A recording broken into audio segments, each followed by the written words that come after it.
The laugh hit me first, sharp, rehearsed, meant to land like a slap, without leaving a mark.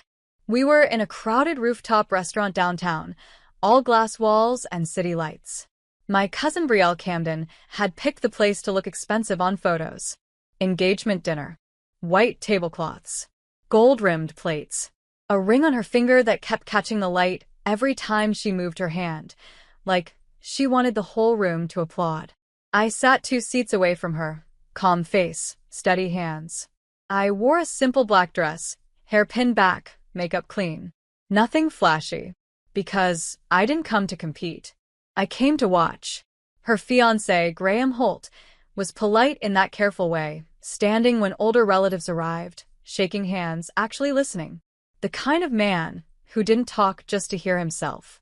He kept looking around, like he was trying to map the family dynamic in real time. Brielle leaned closer to him, whispering and laughing, and every time she laughed, her eyes flicked toward me like a check-in. Are you still here? Are you still small? The server poured sparkling water. Glasses clinked. Someone joked about wedding venues.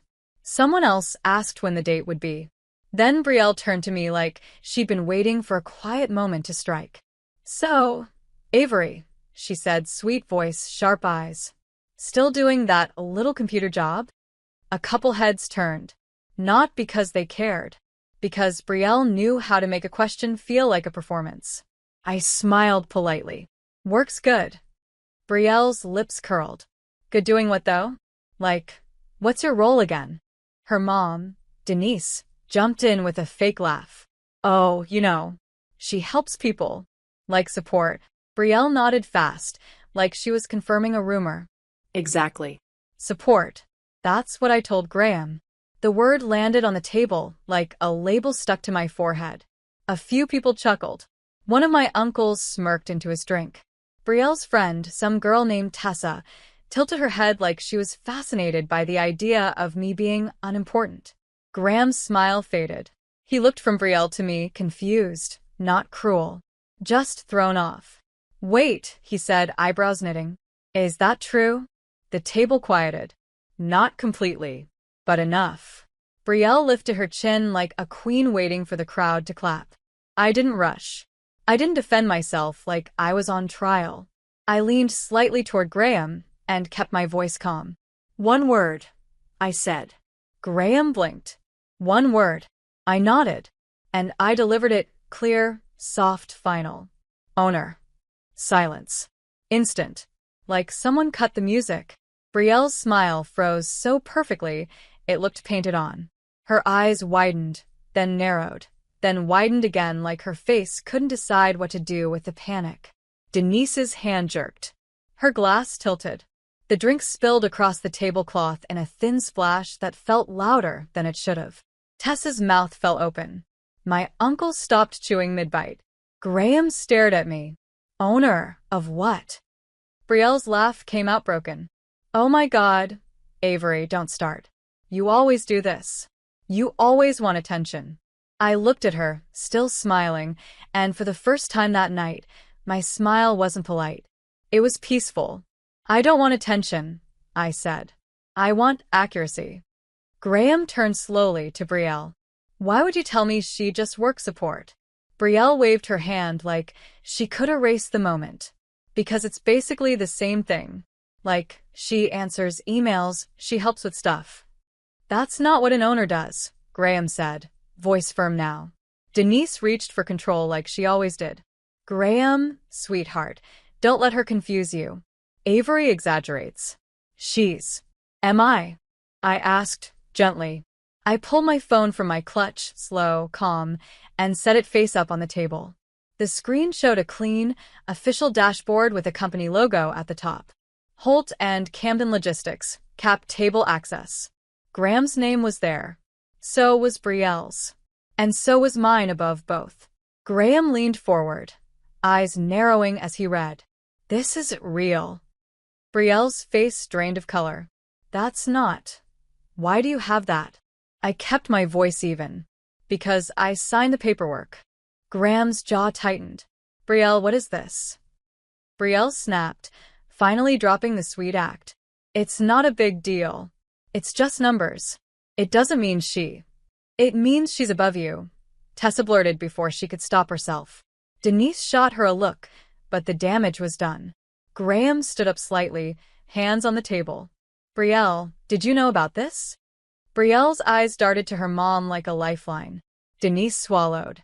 We didn't think it mattered. Graham's voice turned cold. You didn't think it mattered that the person you've been mocking at this table owns the controlling stake in our company? I didn't raise my voice. I didn't slam the table. I didn't need drama. I let the truth sit there and do what truth does when it finally gets air. Brielle's eyes burned into mine. You did this on purpose. I tilted my head. No, Brielle. I paused, small, quiet pause that made everyone listen. You did this on purpose. For years. Tonight was just the first time it didn't work. Graham exhaled hard, then looked at me like he was suddenly trying to understand who I really was. Avery, he said carefully, why didn't you ever say anything? I held his gaze. Because I didn't need to. I was building. Quietly. Brielle's voice rose. So, what, you're going to embarrass me at my engagement dinner? I smiled again, still calm, still controlled. You embarrassed yourself, I said. I just stopped shrinking to make it easier. And as the wind shifted across the rooftop and the city hummed below, I realized something with surprising clarity. This wasn't just revenge. This was freedom. The table stayed quiet in that uncomfortable way where no one knew whether to speak or pretend nothing had happened. Brielle was the first to break it. She laughed, too loud, too fast, like volume could erase facts. Okay, wow. This is getting dramatic. Can we not turn my engagement dinner into some weird business meeting? Graham didn't sit back down. He stayed standing, one hand on the chair, eyes fixed on her. I'm not the one who turned it into this, he said calmly. You did when you lied. Denise jumped in again, her voice tight. Sweetheart, families exaggerate. It's harmless. I finally spoke, still seated, still calm. Calling someone just support isn't harmless. It's deliberate. Brielle's face flushed. You're always so sensitive. I met her eyes. No. I'm precise. That word seemed to hit harder than anything else I'd said all night. Graham picked up my phone from the table, not aggressively, just carefully, and scrolled once more. You own 42%, he said slowly. That's not symbolic. That's control. Yes, I replied. It is. He exhaled and ran a hand through his hair. And you never thought to mention this? To me? I wasn't hiding, I said. I just didn't feel the need to announce myself in rooms where I was already being dismissed. Brielle slammed her napkin onto the table. So, this was revenge? I shook my head. No. Revenge would have been letting you sign documents you didn't understand. I stopped that months ago. Her eyes widened. What? Graham looked between us. Stopped what? I turned to him. The expansion contract. The one that would have put the company at risk. I vetoed it. Silence again, thicker this time. Graham's mouth tightened. That deal almost went through. It didn't, I said. Because someone had to protect the business. Brielle stood abruptly. You went behind my back. I stayed seated. I went above you. There's a difference. Denise looked like she might faint. This is unbelievable. I nodded. I know. It's usually easier to believe a story where I'm smaller. Graham finally sat down, but not next to Brielle. He pulled his chair slightly away, creating a space that felt symbolic even before it was spoken aloud. He looked at her. Why didn't you tell me any of this? Brielle's voice cracked. Because it wasn't relevant. It's relevant when you mock her for it, he replied. It's relevant when you let your family humiliate someone who's been quietly keeping this company stable. Her eyes flashed with anger, then something else, fear. You're taking her side? Graham didn't hesitate. I'm taking the side of the truth. That landed harder than any insult. I stood then, not dramatically, just enough to gather my clutch. I don't want to ruin your night, I said honestly. I came because I was invited. I stayed because I was challenged. Brielle scoffed. So you're just going to walk away now? After dropping all this? I looked at her for a long second. Not with anger. With clarity. I walked away years ago, I said. Tonight, I just stopped pretending I hadn't. Graham looked up at me. Avery, can we talk? Later? I nodded. Anytime. Denise opened her mouth, then closed it again, finally realizing control had slipped through her fingers. As I turned to leave, Brielle's voice followed me, sharper, desperate. You think you won? I paused at the end of the table, not turning around. I don't think in wins and losses anymore, I said quietly.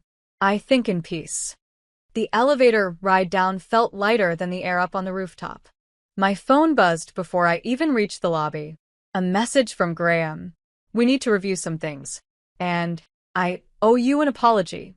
I slipped the phone back into my bag, smiling softly. For the first time in a long time, I didn't feel like I had something to prove. I felt like I'd finally been seen. The next morning felt quieter than it should have. Sunlight spilled through my apartment windows, warm and steady, like nothing dramatic had happened the night before. I made coffee, checked emails, and sat at my kitchen table scrolling through messages that had piled up overnight. 3 missed calls from Denise, 1 from Brielle, and a long email from Graham. I opened Graham's first. He didn't waste words. He apologized for the assumptions, for not asking better questions, for letting the tone at that table turn dismissive. He asked for a meeting. Neutral space. No family. No pressure. I replied with one line. Today. Noon. Office conference room. By the time I arrived, the building was already buzzing.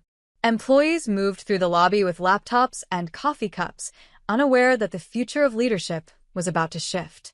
Graham was waiting outside the room when I stepped off the elevator. Thank you for coming, he said genuinely. Thank you for listening, I replied. Inside, the room felt different than it used to. Not tense. Clear. The glass walls reflected the city, steady and unbothered. Graham pulled up documents on the screen. I went through everything last night, he said. Your decisions, they're solid. Conservative. Protective. I nodded. Stability isn't flashy. He smiled slightly. But it's necessary. There was a pause. Not awkward. Just thoughtful. Then he said it. Brielle didn't tell me a lot of things. I met his gaze. I know. She framed you as background, he continued.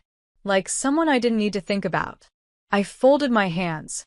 That's been her narrative for years. Graham exhaled slowly. I don't want to build a future on half-truths. That was the moment I knew the night before wasn't just a scene, it was a turning point. I'm postponing the engagement, he said. Not loudly. Not angrily. Just decided. I didn't react. I didn't need to. This wasn't my choice to celebrate. I respect that, I said. He nodded. I also want to restructure leadership. Transparency. No hidden power plays. Agreed, I said. That's how trust works. We shook hands, not as family, not as rivals, but as equals. When I stepped back outside, my phone buzzed again. This time, it was Brielle. I hesitated, then answered. What? I asked calmly. Her voice was tight. You got what you wanted. I leaned against the building's glass wall. I wanted respect. I still do. You humiliated me, she snapped. No, I said gently. You humiliated yourself by assuming I'd stay quiet. There was silence on the line. Then, softer. He's not answering my calls. I'm not responsible for that, I replied. She scoffed.